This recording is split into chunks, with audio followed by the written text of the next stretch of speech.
नि यो म राख्छु।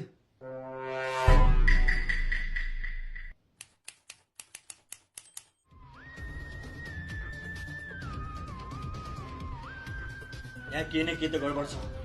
यो बुढाको कोही न कोहीसँग पक्कै पनि दुश्मनी हुनुपर्छ। ए बुढी, ए नोकर, कुरकुरु भन् तिमीले के कुरा लुगाएर छौ? सिधा सिधा भन् के कुरा हो? मैले भने त तपाईहरुलाई म माइत गएको थिएँ भनेर। त्यसमा त्यसले आज एक्कासी फोन गरेर उहाँ घरमा हुन्न भन्यो। अनि ले दराज पनि खोलेर हेरे रे अनि 5 लाखै भेटेन रे। एकछिन तैले दराज चाहिँ कसरी खोलिस्? मलाई त दाइले दिनु भएको। ए चोरी, आफ्नै काम गर्ने घरमा चोरी हैन त। बिना इजाजत अरूको दराज खोल्ने, यसको जरिवाना हुन्छ तँलाई 50,000। मसँग त जम्मा 200 रुपैयाँ छ।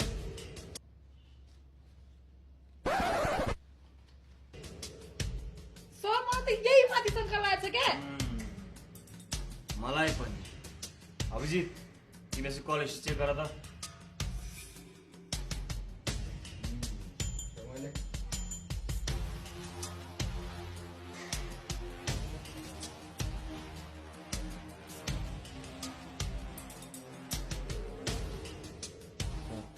ब्यालेन्स त 0 रहेछ के अरे?